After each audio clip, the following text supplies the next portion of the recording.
Biyahing Bicol nga tayo mga kasimple GR Vlog. Ayan, so 29 December 2025, last week of December. So ito, solo ride tayo, long ride na going to Bicol. At doon tayo mag-New Year. Okay, let's go.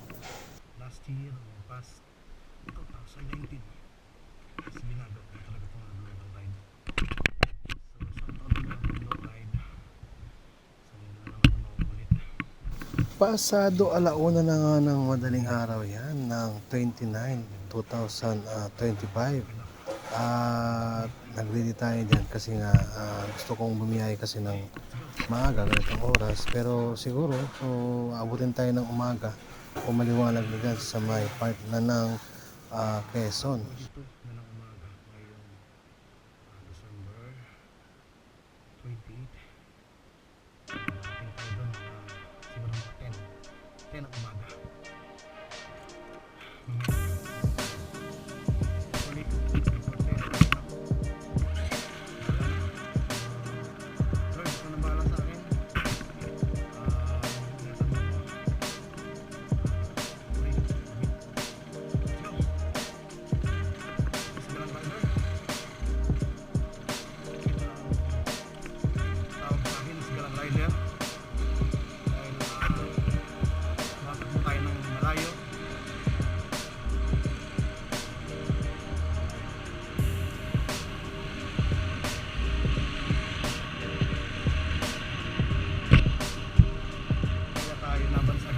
Rider Galang rider on the road, rides everywhere. So dito muna tayo ngayon sa Bougainville Subdivision sa Las Piñas, Pulang-Mupados. Lalabas tayo ngayon na Naga Road going to CA.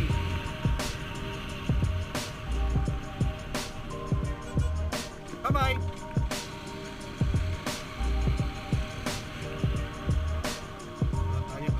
Wala tayong sino. Mamaya.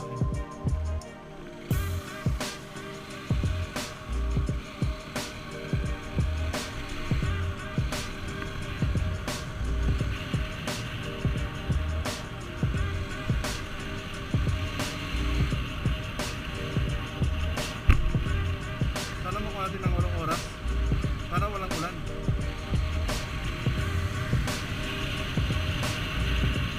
May ulan kasi yun ang medyo nakaka tatakbo, nakakahirap kasi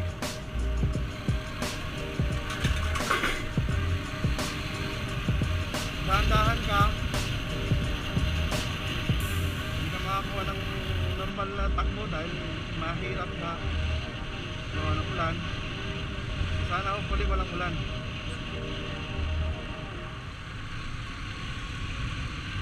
Maganda nga ang panahon ng ating biyahe ngayon, hindi kagaya nung nakarang taon. Talagang sinalubong tayo ng bagyo ata, hindi pa lang, basta lakas ng ulan, putol-putol din ulan, kaya tayo din ay inabot din ng siyam-siyam ulan dahil mahirap nga bumiyahe, lalo na kung yung ating ilaw ay napuputikan. So talagang lumaban tayo ng magandang takbo at wala naman tayo nag-agriya sa daan. So ngayon tayo napakaswerte dahil maganda ang panahon ngayon, walang ulan, walang ambon, wala man ang pahiwating sa langit. At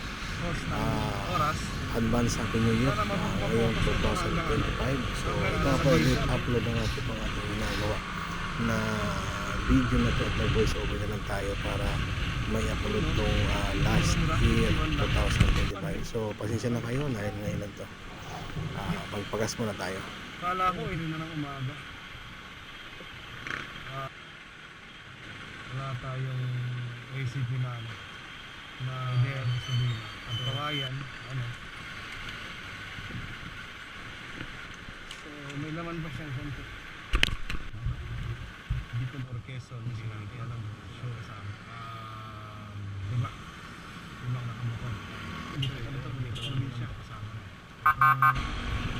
After natin magpagasolina, tuloy-tuloy na tayo sa biyahe. So napapansin nyo bakit nagre-reflect yung ating video dahil po yan sa ating application na quick edit na napakaganda. So madaling salita, pag inabot kayo ng 1 hour, so abutin na lang siya ng minuto pag inyong ginagay sa quick edit app na ating ginagamit na yan. So kaya ako minsan hindi na ako pa nag-edit ng delete ng video na hindi naman pwede, dahil siya naman subukusan nagtatanggal ng video na yan. Kaya pinasimple na lang natin yung ating pag-edit at hindi tayo nahirapan dahil mayroon tayong ginagamit na quick edit apps application. Diyan po yan sa my Play Store kung gusto niyo po mag-edit na mabilisan, lalong lalo po kung nagmamadali kayo. Quick edit lang po ang gamitin nyo, mas maganda at hindi kayo sasakit sa mata nyo para nag-edit lang kayo. Parang napakasimple na nag-Facebook na kayo, nag-messenger kayo, hindi na kayo mahihirapan. Try natin ngayon, i-attempt natin ito ngayon. Diretso eh, simula ka na, di ba ako tumigil. Medyo nakasagabal lang kasi traffic. Dito nga stop. Ay, sabi ko nga, traffic ito talaga ano siya, hindi ay nakakapag kasi mamaya na lang. Bago mag-ciao. Lesson.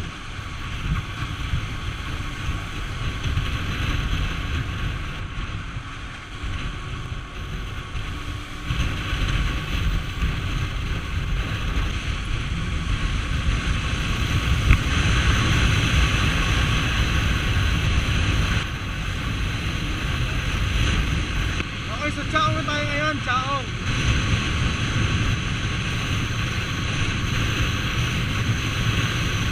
Good morning! Dito tayo ngayon sa may... Saan na ba ako? Ano ba yan to? Lumutang ko na? Ay!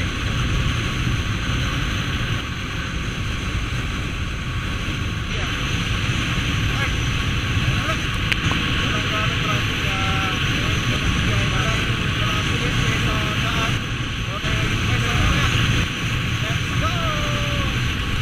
Okay, so dito na tayo ngayon sa may Bilaw, may Tama? Tansya, kaya bante, baka makatakas ng kaluluwa eh.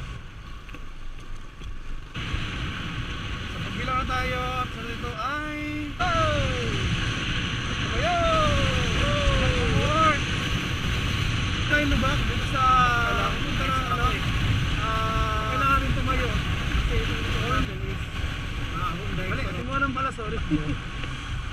Malaking lubak, hindi tayo kasi normal yan. Tumatayo lang tayo na natin yun. Para makalagpas tayo sa lubak. Sa mga rider, tricycle, bibilis na tuloy. Sa kanan ka na movie. Dito tayo mga nakabay natin mga rider sa sila tayo mga nakaraan.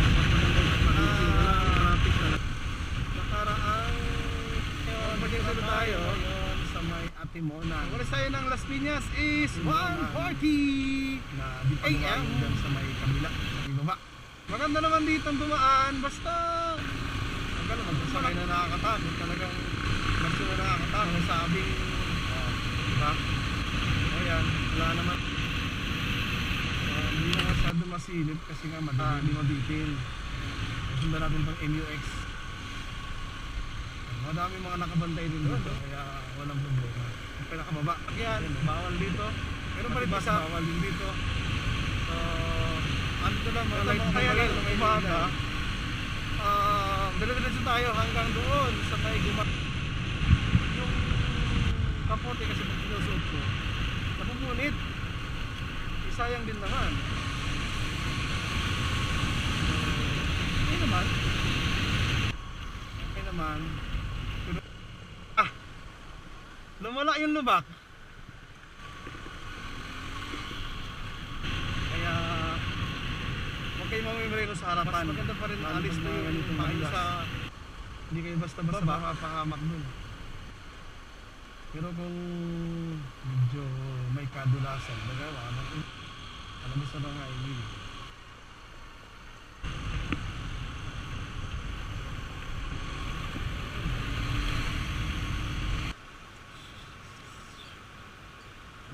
Yung padiretso kasi, ito yung pabikol. Ito naman yung kanan, gumaka pa Bicol. Wala. Oo, so may ginagawa. Kasi mataas to eh.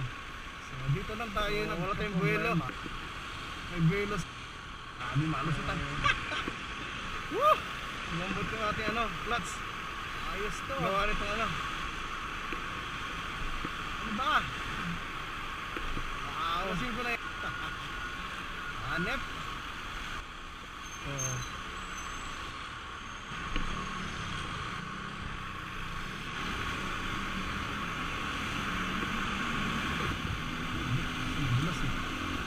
Pagkalaki-laki mo, Del Quezon, ayos ka rin. Kaya pa talaga lang yan hanggang doon tayo sa may Nagkawayang Quezon, may lang. Date ko dun sa sa 140. So ngayon ay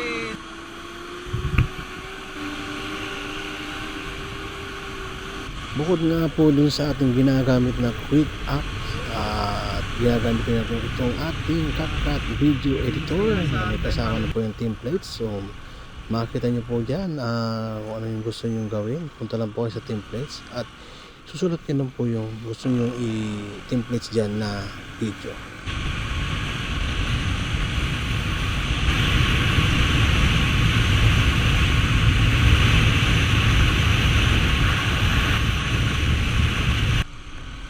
Isang stopover lang po ang ginawa ko dyan, Las Piñas, Tagkawayan, Quezon. Yung bago po doon ligmanan dito po sa may gasolinan. Kung napansin niyo po sa mga bumibiyahe dyan, na napakaganda po ng biyahe natin dahil po wala po masyadong sasakyan. Pero nakipagsabay na po tayo sa mga truck dyan kasi po kung hihintayin nyo pa, lalo yung mga bus po dyan, hihintayin nyo pa na magbagal kayo at magbabagal sila, mas lalo din pong babagalan ng yung takbo. Walang mangyari, yung oras o ninyo hindi nyo makukuha. Kaya ito pong ginagawa natin dito, halos almost 5 hours na ho tayong bumibiyay dyan, inabot na ho tayo ng liwanag.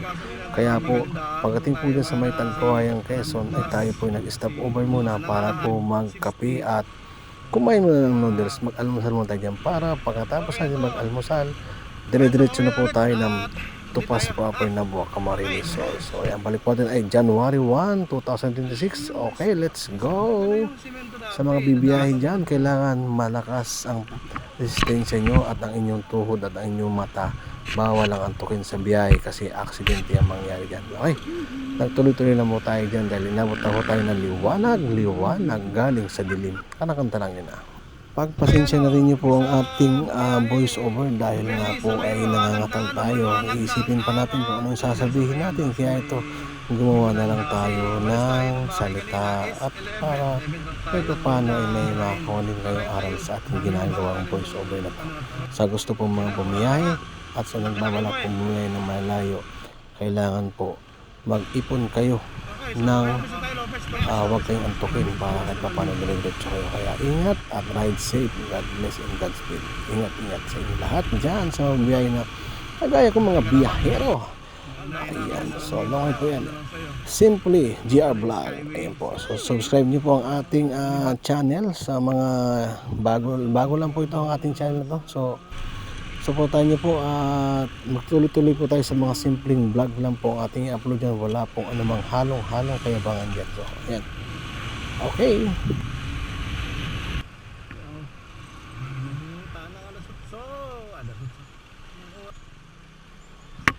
Masaklap ang pangyayari. So kasi nag-reels tayo no, sa Facebook. Yung ibang kalsada dito is magkabilaan pero may 3 lane. Pag ganitong senaryo salita is talaga rin talaga ng yung DPWH talagang dagdagan o tapangan ng timpla ng semento. Ang sakit sa tenga kuya ng ano mo. Ay,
Yung video ko po na yan ay hanggang dyan lang po yan kasi palobat lang po yung ating GoPro. Wala po tayo ibang ginagamit kundi nag-iisa lang po yung ating GoPro. Kaya po kinat ko na po yung video na yan. Pero nagtuloy-tuloy pa rin po ako dyan hanggang doon makarating sa bahay namin. So ayan.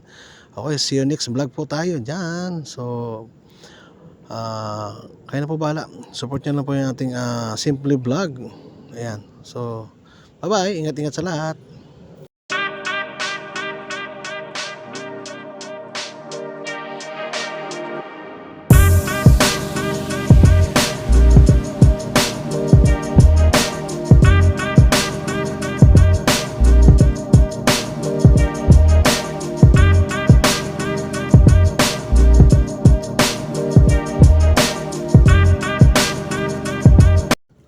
Thank you for watching.